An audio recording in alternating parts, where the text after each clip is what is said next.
islaamummaadhaan islaamummaatti aanee oromummaa namni oromoo ta'uun harargee qofa oromoo taateef harargee qofa miteeti harargee taatus ijoollee arsiitis taatus hundas taasus intala oromootii mire oromoo mire warda takka farratti ati harargee arsii deeggaruu dandeessa dimokiraasii ay ani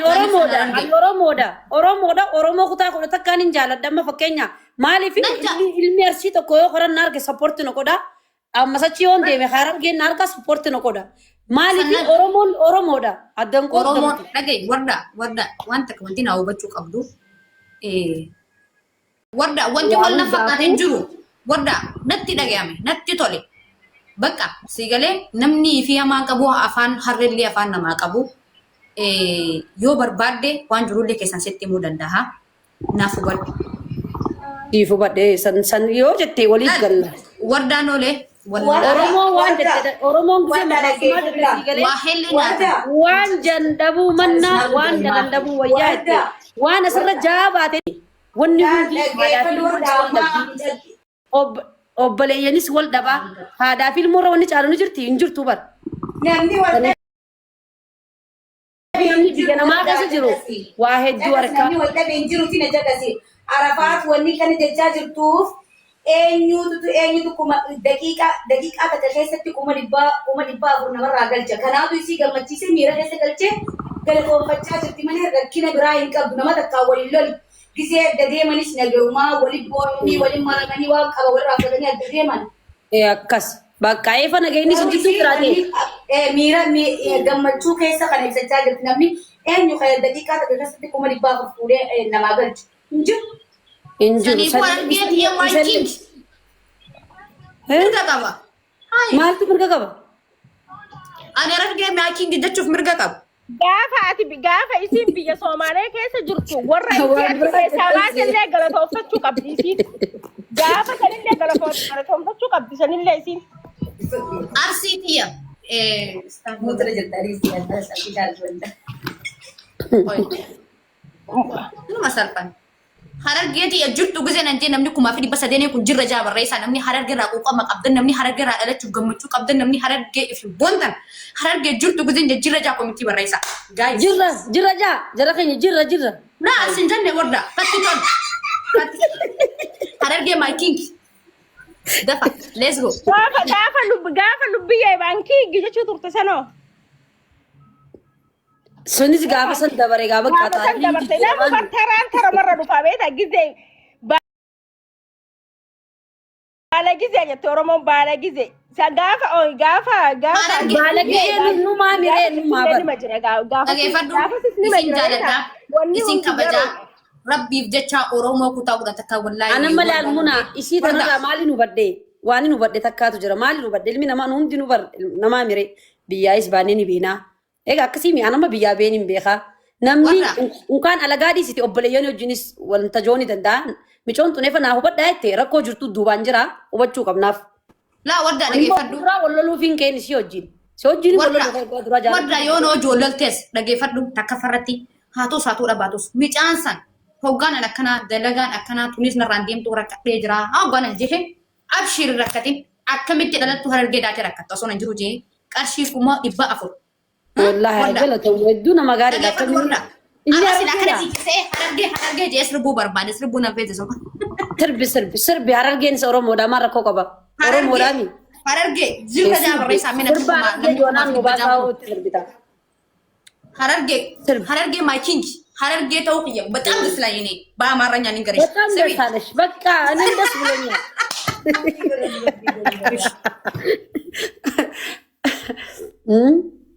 gammachuu qabdi gammachuu isii irraa wanta godhuun qabnu ilmi namaa akkuma gaddutti gammadaa saniif amma jarra keenya isin micoota xiqqollee ijoollummaan itti jirti ijoolleen arsiitis aaruun qabdan hin qabdan intummaan Oromoon takkatti ilaala ishiinis amma adda baastee osoo hin ta'in gammachuu itti jira sinigalee ijoollummaan itti jirti irra ilaalee nama hundaafuu.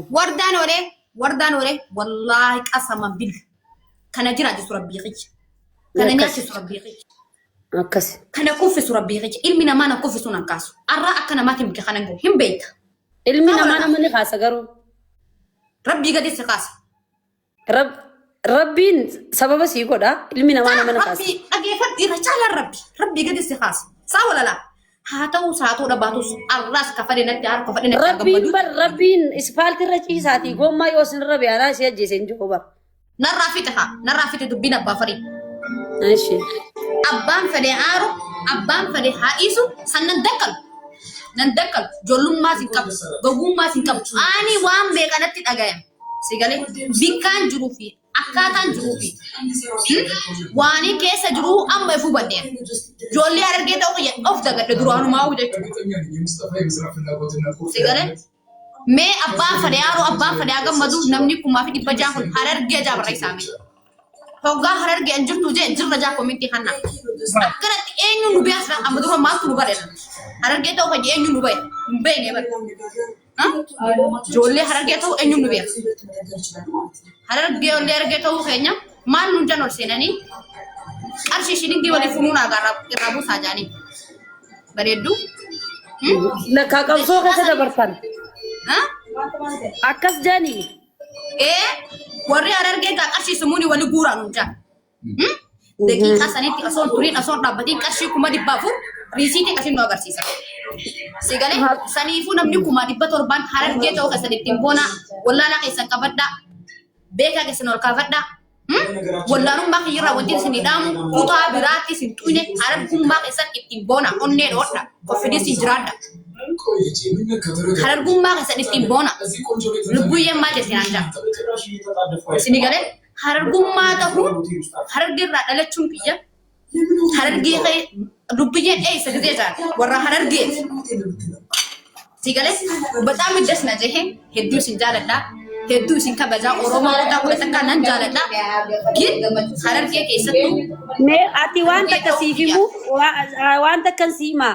Duraan dursotti Oromoon kutaa kudha takkaa akka Harargeen arjaa taate akka Harargeen bashaasha taate Oromoon kutaa kudha takkaa ni masaka. Dhageeffadhu warda wallaahi warseenaniiti liifirra waliin guuraa gaa qarshiisni sumuun hin jaa. Hugguusuma jechuu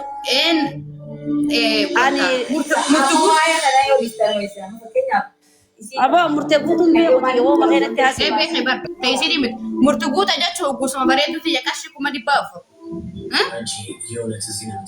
Murtee guutuun beeku natti haasee hin beeku murtee guutuun akka ta'etu hin beeku ta'etu manatti himi. Akkasii saniifuu kan fadhe aaru maal ammatti maal jettee ibsutti naarina wallaahi qasama bil abbaa fadhe aaru mita sitti agaggabu.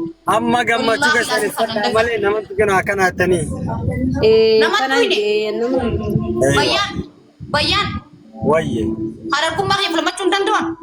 Lubbuti dhageessitti hima Harargummaa keessatti malee akkas nu jaanii akkas jaanii allaqee bakka dubbitu murreessu. Dhageeffadhu bayyaan akka nama takkaatitti atis Harargee atis Oromoo anis Oromoo waan natti tolu waan na gammachiis waan keessa kiyyaa onnee waan takka onneen jaalatta malee afaaniin hin jaalattu. Sigalee Harargee ta'uu kiyya ittiin boonaan na gammachiisa das na jaha. But wallahi lazim kasama billahi Harargee jee lubbuutii tan yoo baase mana wajji. Maga dassi jee ammallee dassi haa jedhu. Ammallee dassi haa jedhuuti. Mee nama 700 kun Harargee jirtu gisee nagdee jira jaabarra isaame.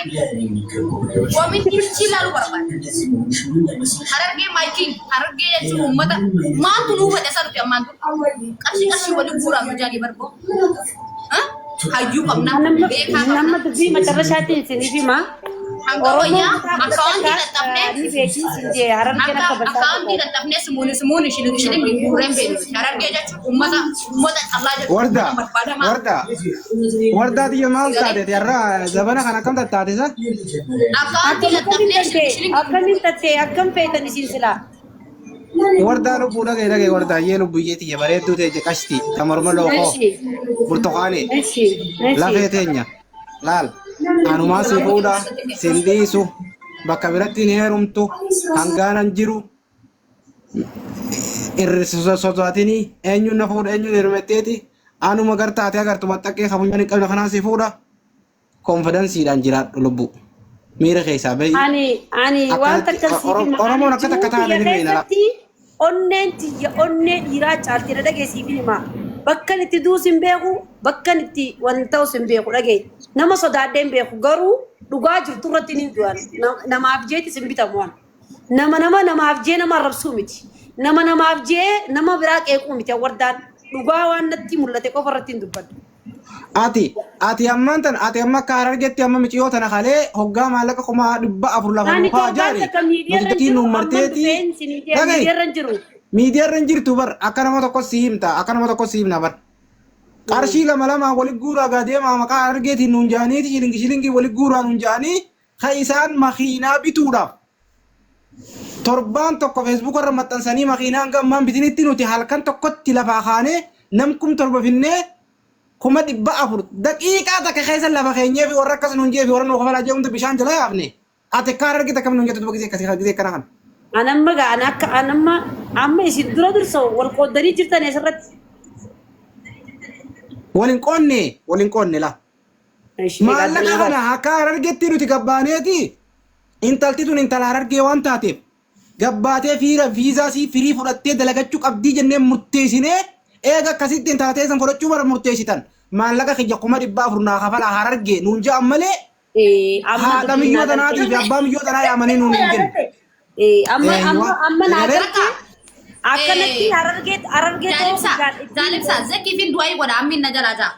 Please ammin na jalaa jaa.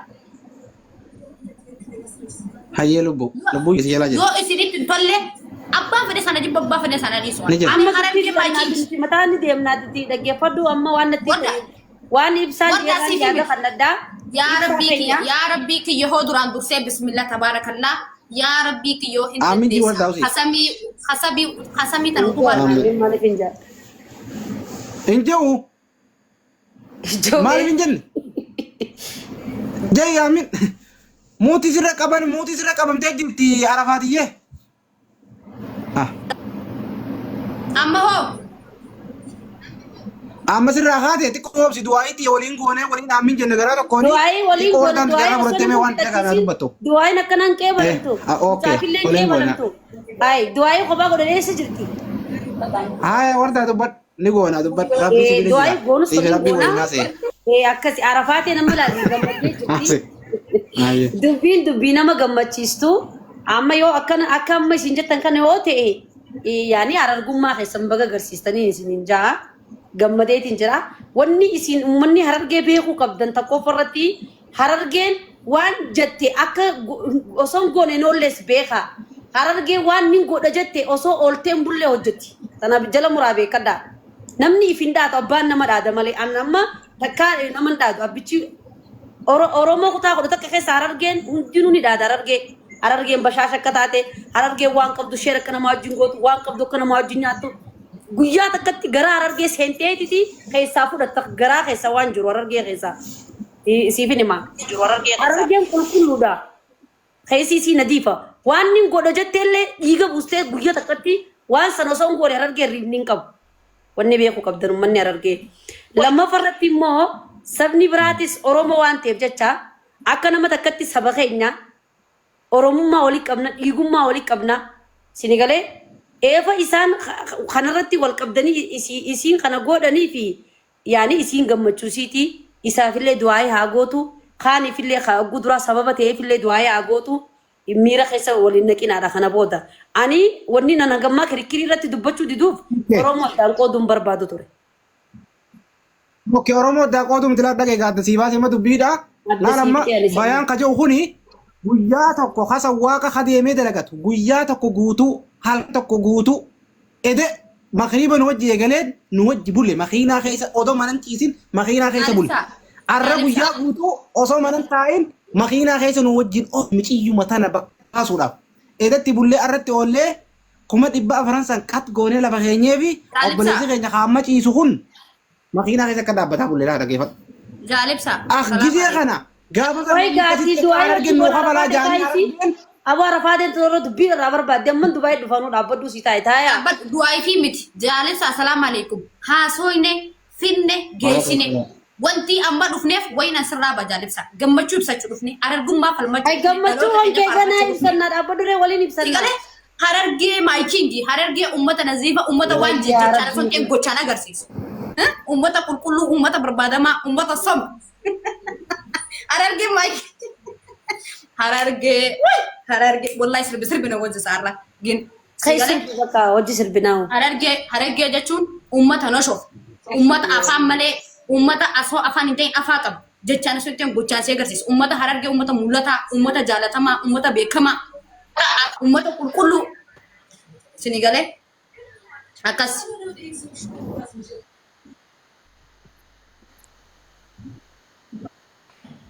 Mio saise. Ya. Iyara kayaknya.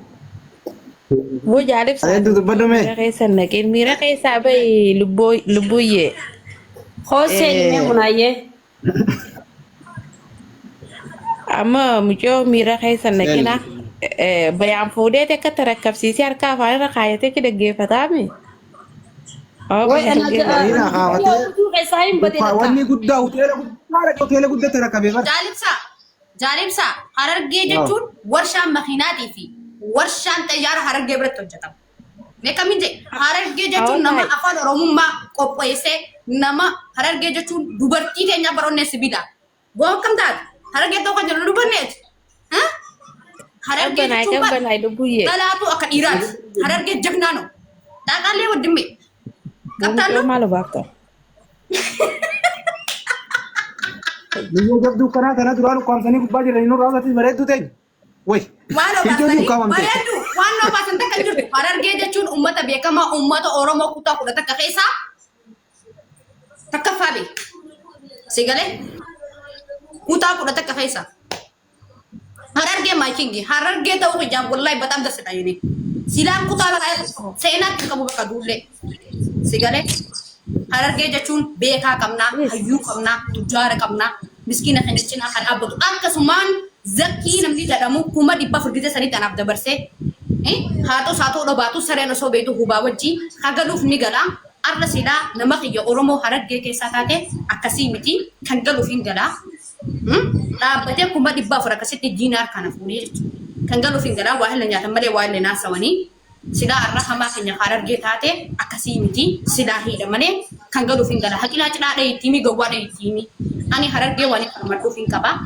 Dhaabbatee uguusuma sheeka inni nama gandummaa fi dubbichi zakii jechuun kuma dhibba ustaasa maqaa isaatiillee na jala galee jaalibsaan beekuu danda'a. Ustaasa uguus qarshii kuma dhibba makiinaa warri arsii beeksisa warra arsiisan irratti gumaacha godheef jechuudha. Sheeka isaanii. Galgala takkatti nama kuma dhibba shan dabarse zakii jechuudha. Nama akkanaa kana qabnaa jechuudha harargee kan isaan nuti. Si galee?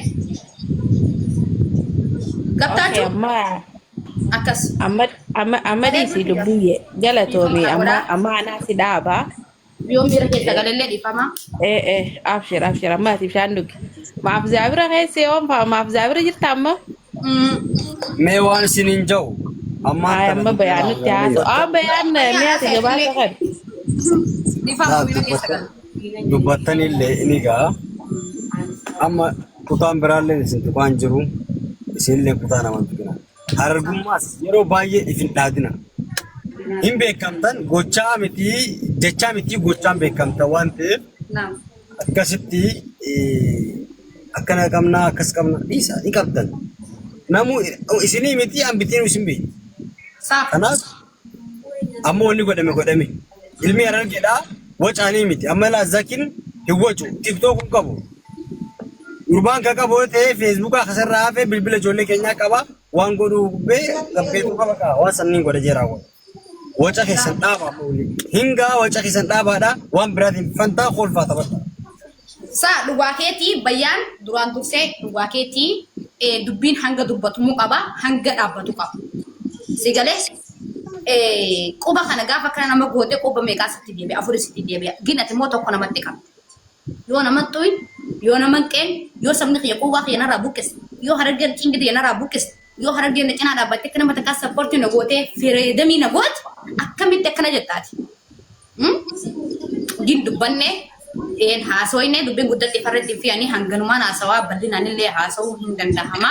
Akkasii gammachuu xiyyeeffachuuf kanatti aartan ani Oromoo kutaa kudha takka niin jaaladhaa gin harargee keessaa dhalachuu qiyyaaf lubbuyyee dheessa. Arafaat biqees harargee gisee jaldas na jaha maqaa kanaan dhoomunu anaaf waan guddaadha jechuu barbaadeeti warri natti artanillee afoon illaa isin jaaladhaa isin kabajaa keessattuu harargee xiyya maayikingii lubbuu xiyya wareegama kiyya yoon akkana isin hibaase dubbachuu qasaman billaa haasawaa walii buutee isinirraa qabadha.